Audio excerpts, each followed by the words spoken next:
This year has been a crazy one for the keyboard hobby. Exit scams, the loss of vendors, budget board prices that make you wonder whether high-end board purchases are even worth it going forwards. It's safe to say that some enthusiasts have mixed feelings as to what the next year holds. I for one am very excited. Sad as I am to see great names in the space fall, the designs have paved the way for many new ones to emerge, reviving old looks and layouts, and bringing a new flavour of design into the hobby altogether.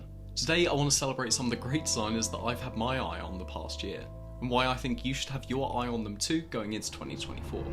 Starting with Ori Club. When I saw boards from Ori Club for the first time, it reminded me of when I first saw Keycole. Simplistic yet elegant design language, refined but all in all clean form and structure. The brand comes out of a Hanoi University of Architecture graduate, something that has definitely influenced the design language that's very prevalent throughout the Ori Club designs. The first board released by the brand was the CLS1, which opened for group buy in July of 2020. This was a TKL keyboard that, in my opinion, presents an extremely clean overall look, while being quite complex in its construction. The side profile is very reminiscent of the Duck Orion, while utilising multiple colours and materials. The weight design is comprised of 3 parts to make this beautiful assembly, along with the paper crane logo above the arrow cluster, symbolising good luck and, to quote the designer, always wanting to reach for better and more perfect things. Pretty nice that. The design was only run at 25 units and was a fantastic start for the brand, leading to the great boards that followed. The CLS265 followed the same design language in a smaller form factor, doing this with the same badge but now seen making up the top corner blocker. The brand took this one step further in the CLS388, refining the design following lessons learned from previous releases, keeping the balance and elegance that was so prevalent on their earlier customs. The CLS88 is my personal favourite. I think the multi-piece weight design is refined and exudes elegance, and the side profile is intricate yet executed very cleanly. It doesn't look messy at all. That really sums up what I like about Ori Club. Effortless execution of some pretty complex keyboards. In terms of keyboards to look out for on the horizon, the CLS360 hit IC in October of this year and gives an artistic nod to the original CLS1, while incorporating this Leica reminiscent logo and a refined weight module. Anyone else struggle with the way some of these designers name their boards nowadays, or is that just me? The Ori board that I'm most excited about is the Genesis. You guys know I love Alice style boards in general, and the extruding piece on the top are really hitting for me. I know it's been through some years of prototyping now, so I'm excited to see this thing in person. I feel like this one might not be everyone's cup of tea though. Now going on to the next designer, these boards I'm a massive fan of because of the design itself. Who could have seen that one coming?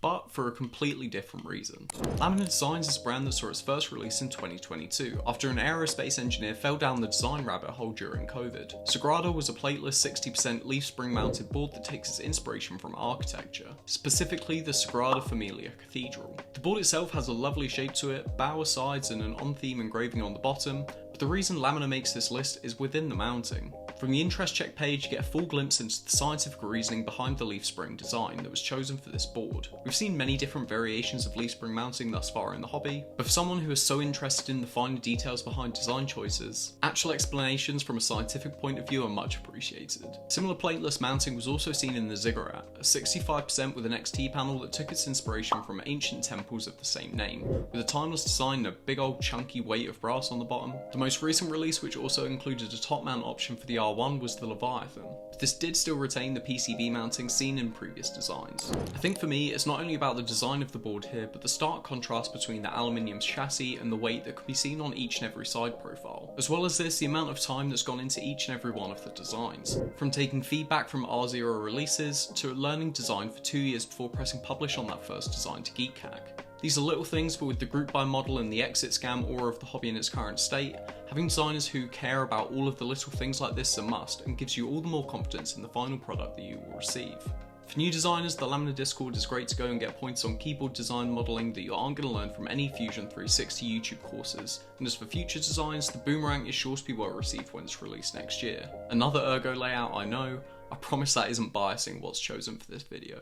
Now speaking about bias, any guesses who the next designer on this list is? If you've been watching the channel for some time, I'm sure you'll expect this one to be on here. Bion, which I've only just learned is pronounced with the J, is a brand from the Finnish designer Bion. I won't go too in depth into the past of the brands, I've covered this in a previous video. But to cut a long story short, the influence of techno music, H.R. Geiger and the intricate attention to detail in each and every one of Bion's designs is the reason he makes this list. I've been using my Bias R2 for the past 6 months and it's still one of my favourite boards in my rotation. Details such as the self-designed grommets for the mounting, the channels engraved in the base of the board, down to the engravings on the back weight that can be seen poking through, acting as a JST cable channel are fantastic. fantastic. Like the weight on my unit, current in-stock releases and future releases from Bion are seeming to take a much more experimental approach, playing to the strengths of the made in Finland boards by exploring different coating options than seen anywhere else in this hobby. Examples of this can be seen on the OBJ1 and the EX23, as well as additions to boards that can't be seen anywhere else in the hobby right now.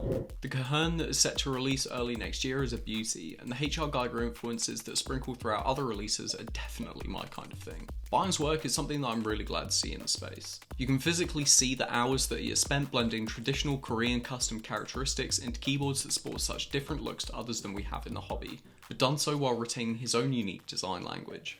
And talking about unique design language, this next one makes the list because there well and truly aren't any other boards in the hobby like this, let alone executed as effortlessly. I of course am talking about Geist Machine. Now Geist Machine comes out of Berlin in Germany, bringing designs that push this industrial vibe and feel. The first design showcased by Machine was actually a render of a Nintendo 64 inspired board in 2020 that well and truly looks like it was inspired by the N64, just to set the tone for the boards I'm about to go through. The first board, and the one that really got my attention from the brand, is called the Geist. The board had gone through a number of revisions and to date has had a number of releases from its first look as the Gerät 1 in 2020, probably butchering that German, but still maintains the protruding rotary encoder and the giant half-cylindrical backweight that functions as a stand. I for one really like the inclusion of the accent blocker in the edition that hit their website, along with the contrast between the copper bottom and the polycarbonate top case. The board also had this extremely interesting mounting using these in-house designed 3D gaskets. Other boards to date released by the brand, along with releases on the horizon, continue the original design language cemented by the Geist. These include the Studio ASP, which is a full-size board that is still compact in its desk footprint through a very interesting choice of layout. Other boards coming include the ADA. This is a board that's set to open for pre-order before the end of the year, or in early 2024, a HHKB layout with a good-looking stand and intricate machining, as well as the Zeitgeist, which is inspired by the aesthetics of 1960s German audio. I've got to say, the shape of the bottom on this one, not to mention the design on the bottom itself, and the dual knobs, Bion. Obviously, if this list couldn't be limited, there's a wild number of other designers that I'd love to include. Some notable mentions include Work Technica with their not so affordable AEK styled flagship, the Work 1, Savers Labs, who following the very successful Duality seem to have some pretty exciting projects on the horizon, as well as Darji, whose boards I just think carry this timeless look that always looks great in any setup I see them in. All of the brands and designs I've mentioned today may differ in their specific design choices, but they all carry this distinct and cohesive design language that's prevalent throughout their releases.